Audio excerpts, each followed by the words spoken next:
Good morning, everyone! Magluluto ako ng pansit na walang sahog. I mean, just vegetables. Ayan. Shortcut lang to, guys. Kasi wala namang ano. So, ihalo ko na lahat. Lahat-lahat na. Ayan. Pero mga half cook lang siya. Ayan. At ang ating susunod ay ating mga vegetables. Half cook ko lang. Ayoko yung overcook. Lahat half cook. Noodles lang to, guys, and vegetables.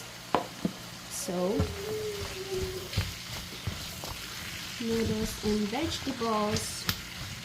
No meat on our pancit. This is it. So, ito ang aking magiging breakfast today. Nagpansit ako kasi may natira pa akong dalawang hindi ko dalawang slice for pansit bihon. So, ayan, of course, lalagyan ko siya ng soy sauce. Dagdag pa. Lagyan ko rin siya ng konting patis or fish sauce, of course. Tapos yung ginagamit ko, guys, is yung bouillon tomato.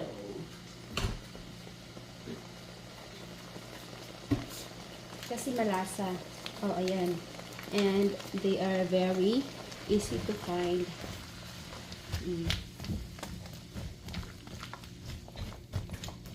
Ayan.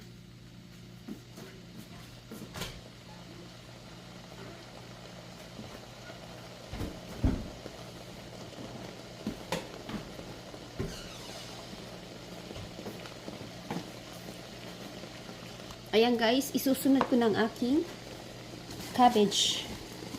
Tapos, hanguin ko na after siguro 1 minute lang para hindi siya mag-overcook yung ating mga vegetables. Ayan, para pag kinain natin ay still crunchy pa rin siya.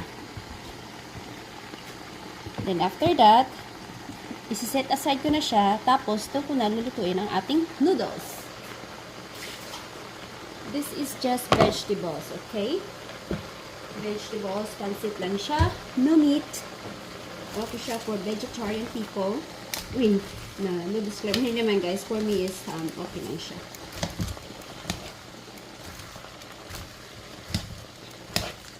Wala, guys. For me lang yun. For my opinion lang.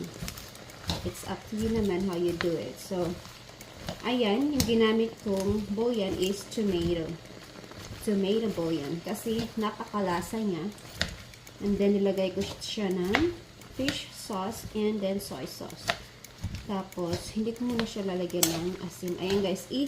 Toast natin siya. Toast mo lang siya para mag-mix yung ating mga flavors.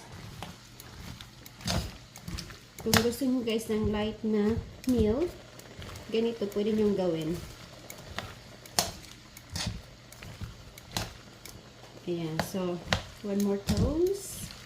Toasting pa.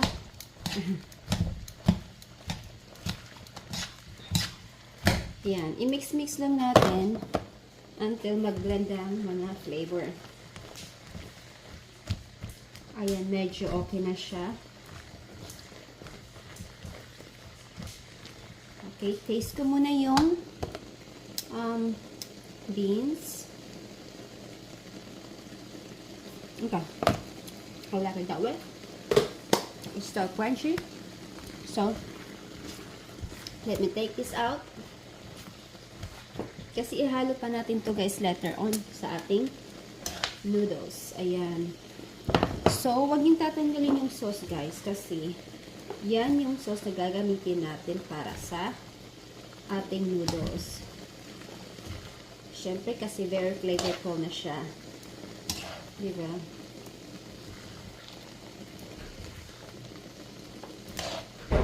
Ayan. So, haluin lang natin.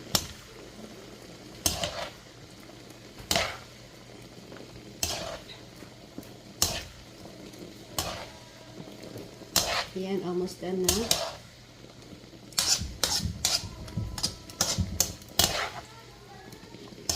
Ang bango, guys. Yan, gusto ko guys, ganito lang. Pag ako lang talagang kakain kasi pag walang meat, hindi naman talaga sila kumakain. And most of the time, ako lang kung kumakain ng pansit dito. Kaya, hindi ako masyadong nagluluto. Kasi nga, ako lang yung mapapa sabak sa kainan. Ayan. Ayan, so okay na siya. And then guys, dagdagan ko na siya ng konting water. Ayan, nilagyan ko na siya ng water. 2 cups yung nilagay ko. Tapos, dagdagan ko ulit ng soy sauce. And then, yung fish sauce. Kasi hindi ako gumamit ng salt. Ayan. Tapos, of course, ilalagay na natin ang ating, ito yung gusto ko guys. Yung peppercorn na peppers. So, anin ko na lang siya. Ayan, kasi gusto ko yung may mga bilog-bilog.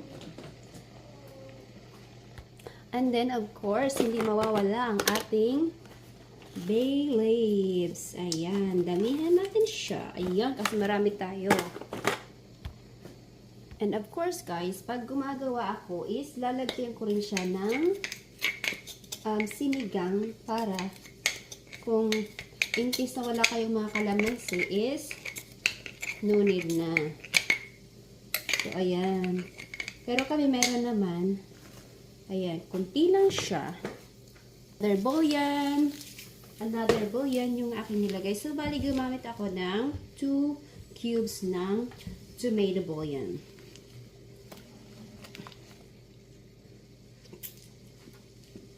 Ayan.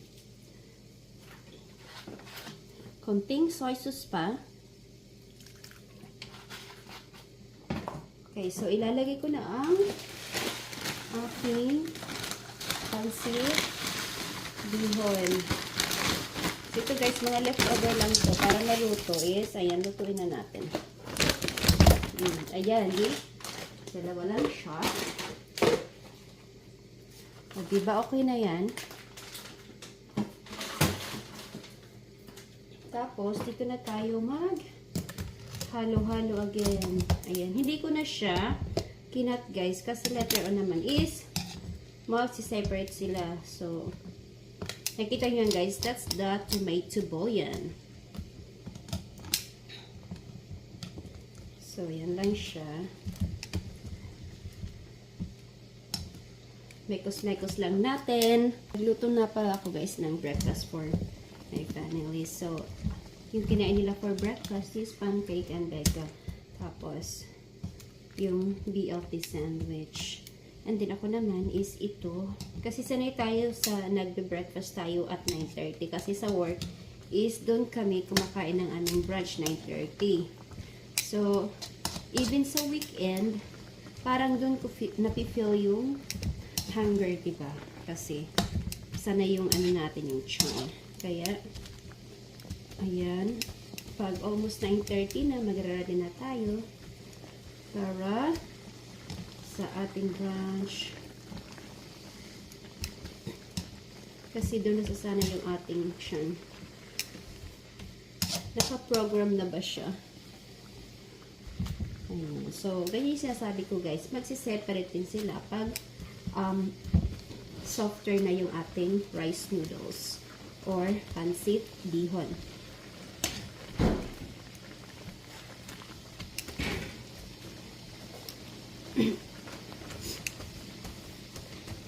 Okay, so separate ko lang siya, make sure. Kukuha ako ng forks. Dahan-dahanin ko lang yung ating heat. So, turn on down ko yung aking heat just in case para hindi mag-dry ang aking sauce. So, guys, before nyo ilagay yung yung noodles nyo, dapat is timplado na yung sauce para hindi ka na mag-adjust. Kasi pangit guys, yung natutuyuan tapos hindi pa pala tama yung timpla ng inyong pansit. O, diba? Ayan, ang bango-bango. Naamoy ko yung sinigang mix. Sampalok yung ginamit ko, guys, sa sinigang mix. Kasi yun yung sour taste. Diba? O, ayan, guys. Almost luto na siya. Ayan. Parang perfect yung tubig ko today. I mean, yung sauce. Kasi guys, sa inyo na pag nagluluto kayo is estimate yun na lang. Oh, diba? Ayan.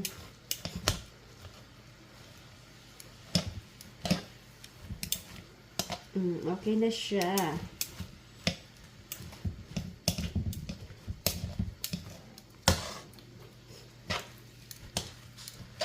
Yan na.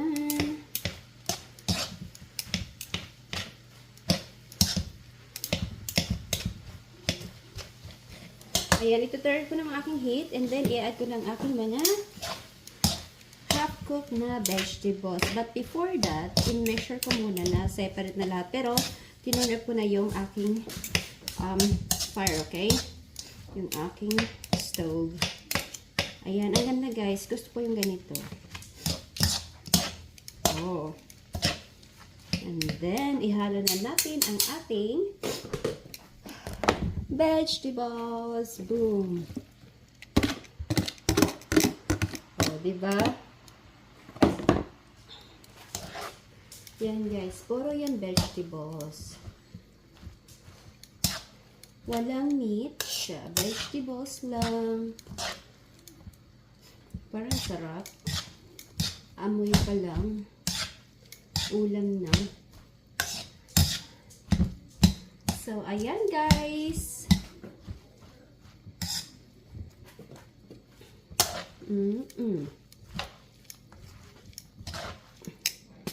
Kasi guys, minsan marami tayong stock dito sa bahay. Tapos, matagal bago magamit. So, ayan, bumili ako ng mga gulay na fresh para magamit din. Ayan. Yay! Vegetables lang siya. Vegetables, pansit. Ayun, God. Okay, and then maglalagay na ako sa aking bowl. So, guys, kuha na tayo. I have my bowl. Ito na yung gamitin kong tinidor. So, yan. O, diba? Yan kapasok na ang ating breakfast. Kasi, yung aking mga kasama dito, hindi naman talaga sila dito kumakain. Kaya guys, ilang days na naman or baka abutan to ng weeks na naman. Pero minsan guys, pag may pansit ako, yun talaga yung kinakain ko lagi. Oh, there you go. Ayan, sa mahilig sa mga gulay dyan. Gusto ko maraming gulay. Ito gulay.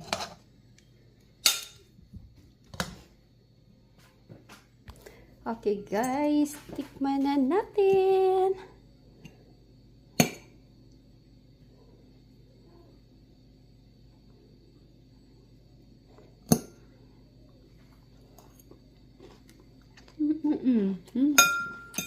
Sarap.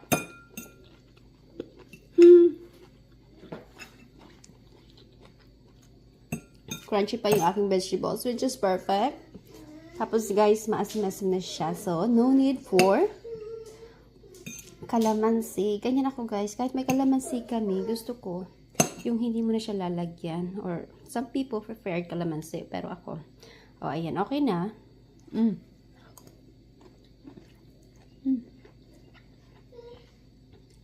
Sarap dyan.